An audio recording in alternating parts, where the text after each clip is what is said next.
Welcome my adventurers to a journey through the history of Azeroth.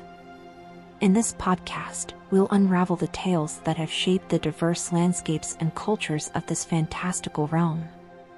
From the expansion of Arathor to the magical city of Dalaran, the awakening of the Dwarves in Ironforge, and the tumultuous Gurubashi Civil War. Join us as we embark on a voyage through centuries, witnessing the rise of powerful mages, the birth of guardians, and the clashes that have defined Azeroth's destiny. My fellow adventurers, grab your hearthstones, relax at home, and let's delve into the ancient chronicles of Azeroth together. After the reign of King Thoradin concluded, succeeding generations of humans expanded the nation of Arathor, in both size and power. Many of the initial human mages took on apprentices, passing down their knowledge of the arcane. Within a few decades, the number of spellcasters within Arathor had significantly increased. Shielded from natural threats by these potent mages, ambitious humans founded new earthy settlements in the frontier lands. Some claimed the lush pastures of the Eastweald, once dominated by trolls. Others migrated to Alterac Fortress, and the smaller forts established during the Troll Wars, which soon thrived into vibrant trading outposts. The most searched and fertile lands were situated in Tirisfal glades. Here the Earthy erected a stronghold to safeguard their farmsteads from gnolls, kobolds, and other perilous wildlife. Many former soldiers settled in this region, renaming it Lordaeron in honor of the late General Lordain. Other Earthy expanded to the coastal region of Gilneas, constructing robust harbors. Settlers engaged in fishing and trade with different parts of Arathor. The boldest sailors ventured into the open waters around Gilneas, discovering a large island to the south rich in metal ores and other valuable resources. Some sailors chose to stay on this island, founding the mighty maritime outpost known as Kul Tiras. Over the decades, these new cities continued to flourish, each developing its unique customs. The ruling powers in Arathor's capital Strom remained vigilant, fearing that these settlements might become too independent. Despite efforts to maintain control over the kingdom, many cities eventually gained more autonomy. The first and most notable example of this was the trading outpost of Dalaran. Established in the heart of Arathor, Dalaran swiftly became a vital trading center with great influence. People from all corners of Arathor flocked to the city in pursuit of wealth and new opportunities. One such immigrant was a brilliant and eccentric mage named Artigan. He earned the admiration of Dalaran's populace and was elected as its ruler. Under Artigan's leadership, Dalaran continued to expand in power, ultimately evolving into an autonomous city-state. It also became a crucial refuge for Arathor's mages, a population increasingly viewed with suspicion and wariness by the kingdom's citizens. The growth and prosperity experienced by Arathor owed much to the mages and the protection they provided to settlers. However, a growing private distrust of sorcerers among the general populace led to tensions between magic users and the rest of society. Over time, dissent and superstition grew, igniting tensions between magic users and the rest of society. Many mages withdrew from cities and towns, angered by what they saw as baseless paranoia. Dalaran's ruler Artigan invited these disgruntled mages to his city, promising them a place free of prejudice. Many responded to Artigan's call, and settling in Dalaran. Upon their arrival, they decided to transform the city into a magnificent center of knowledge. Using their great powers, the mages expanded Dalaran in size and scope, raising gleaming spires, and constructing vast libraries and repositories of arcane wonders. Artigan and the most powerful of these mages formed a magocracy to govern the city, encouraging the study and practice of arcane arts. Dalaran became a symbol of hope and freedom, attracting mages from across Arathor. The city's population exploded, and though only a small percentage could wield the arcane, their protection facilitated unrestricted trade and industry, with crime becoming virtually non-existent. However, the unchecked use of magic had disastrous consequences. Unbeknownst to Dalaran's mages, waves of arcane energy emanated from the city into the twisting nether, attracting the attention of demons from the Burning Legion. A small number of these demons slipped into the physical world, infiltrating Dalaran itself. Though these creatures were weak and usually alone, they succeeded in sowing chaos and terrorizing the peaceful city. The magocracy struggled to deal with the demonic intrusions, while keeping them a secret from the public. Fearing panic and riots, they sought help from the High Elves of Qualthalas, who dispatched their greatest mages to investigate. The High Elves determined that the problem would worsen unless the mages of Dalaran placed limits on the use of magic. Many of Dalaran's leaders rejected the High Elves' recommendation. Mages had come to the city because they could freely practice their arcane arts. Restricting them would result in a number of detrimental effects. At best, most of the brightest mages would leave and continue their arcane studies elsewhere. At worst, Dalaran's entire economy would collapse, sparking a revolt and scattering the mages to the far corners of the land. One way or another, the use of arcane magic would continue, be it within Dalaran's walls or without. No matter what happened, the threat posed by the Burning Legion would always exist. Having agreed that they could not prohibit the use of magic, the Council of Silvermoon and Magocracy of Dalaran decided on another solution. Together, they formed a clandestine order to deal with the demonic invaders. This new group met within a secret grove in Tirisfal Glades to discuss its work, and it became known as the Council of Tirisfal. The Order's gifted members would be responsible for tracking and banishing the Legion's agents, wherever they might be found across the land.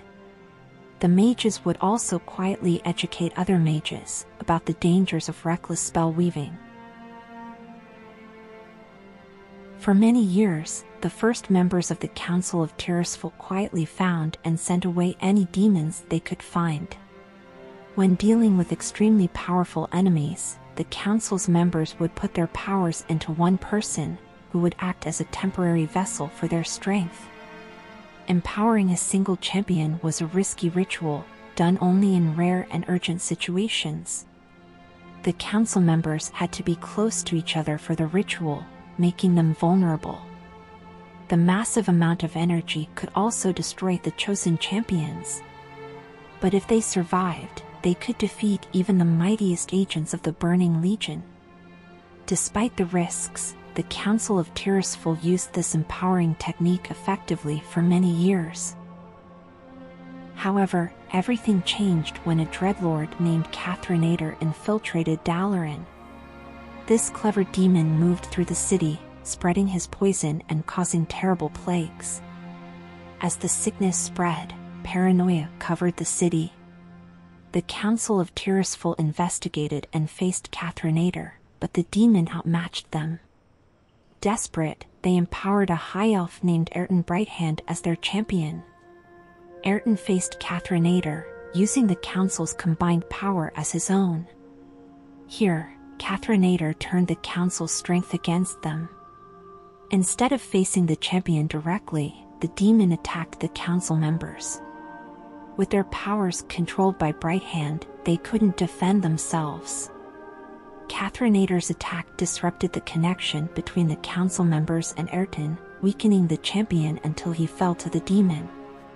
Only the intervention of a young half-elf named Aladi saved the council from total destruction.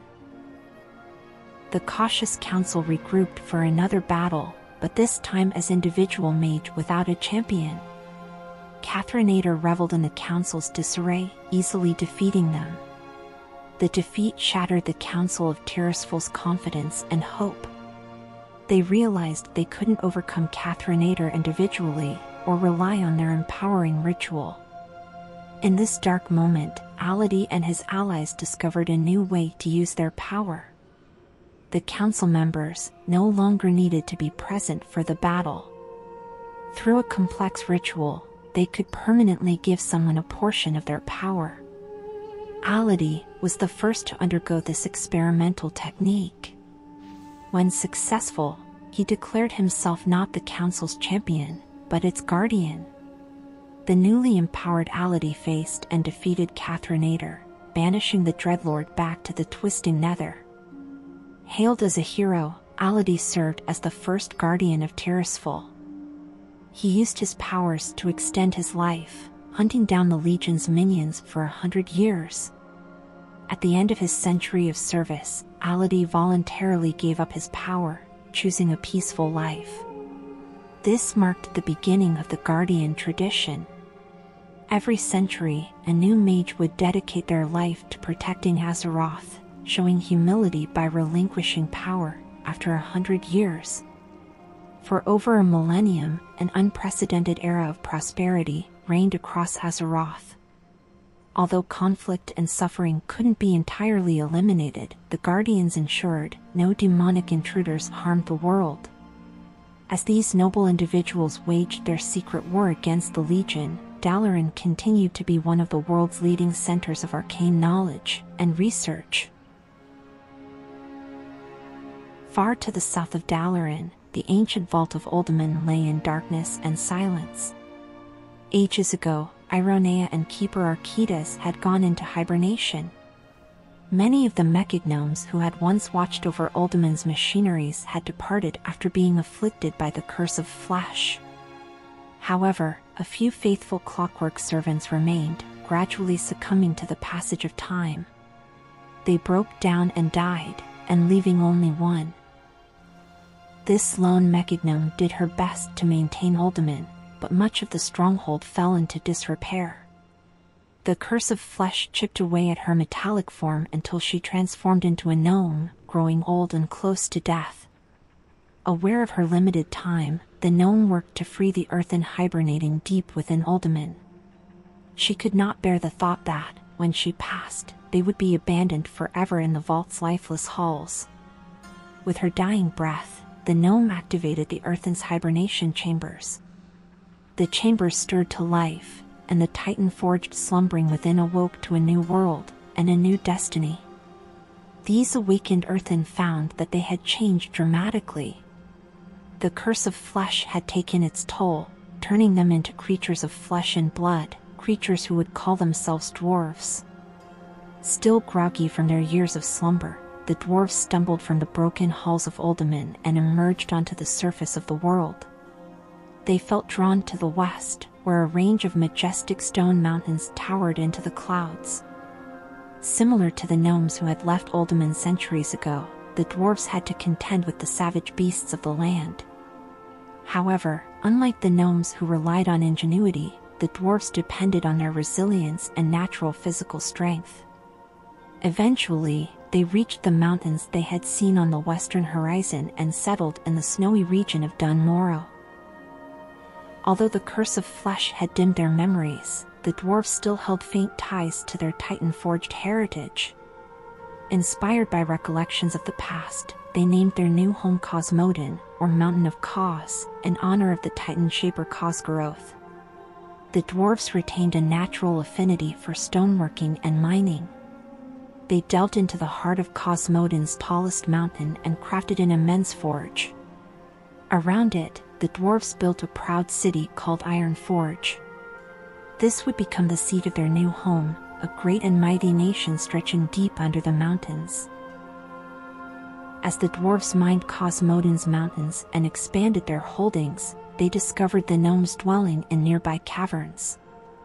The people of Ironforge were captivated by the ingenuity and techno-savvy of their diminutive neighbors. The dwarves sensed a natural kinship with the gnomes, sharing a titan-forged ancestry. The dwarves shared their knowledge of stoneworking and construction with the gnomes, helping them lay the foundations of a wondrous city, later called Gnomergon. In turn, the gnomes taught the dwarves engineering and science, introducing much-needed efficiency and advancements to Ironforge. Although the gnomes and dwarves mostly kept to themselves in the centuries that followed, they formed an unbreakable bond and would aid each other in times of need.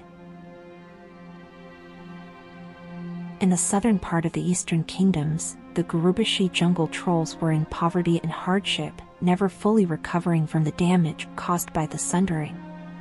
They lost many hunting and farming grounds, and famine was a constant problem for the empire.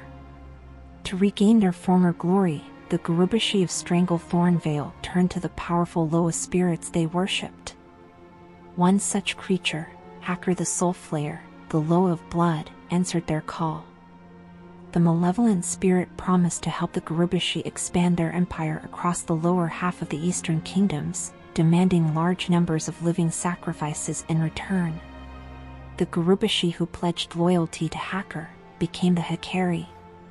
They defeated nearby packs of gnolls, tribes of murlocs, and other trolls opposing Hacker. Those taken prisoner wished they had died in battle, as Hacker's disembodied spirit consumed the blood of the captives for years. Under the Hakari's control, the Gurubashi achieved their goals, conquering vast lands and even many islands along the coasts of the South Seas. Initially pleased with the Gurubashi's return to conquest and traditional worship, the Zandalari grew concerned, as it became clear that Hacker's bloodlust would never be satisfied. They knew the fiendish god would drive not only the troll race to destruction, but the entire world. The Zandalari rallied their forces and sailed for the Eastern Kingdoms. There, they met with Gurubashi trolls who had kept their descent hidden from the Hakari.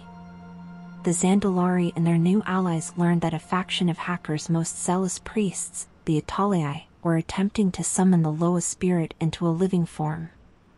This would awaken terrible new dimensions of his power, and spell certain doom for the troll race.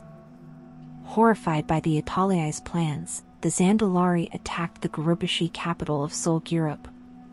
Battles raged among the vine-covered ziggurats of the temple city day and night. Finally, atop Hacker's blood-stained shrine, the Zandalari defeated Hacker and most of his crazed followers. Despite this victory, the Zandalari and their allies agreed to remain vigilant for any sign of Hacker's reappearance.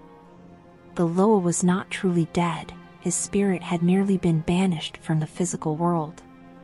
Some fanatical Atalii priests escaped into the jungles surrounding zul'gurub, settling in the Swamp of Sorrows, north of the Gurubashi capital. In the heart of the wild marshland, they secretly constructed a great temple to their bloodthirsty Loa, the Temple of Atal Hacker. Deep within the temple, the Atalii continued their worship of Hacker, practicing grisly rituals and ceremonies to summon the Loa into the physical world. Dark magics twisted the flora and fauna surrounding the temple, drawing the attention of the green dragon aspect, Isra. Upon learning of the Atalii's plans to summon Hacker, Isra unleashed her powers on the temple and its inhabitants.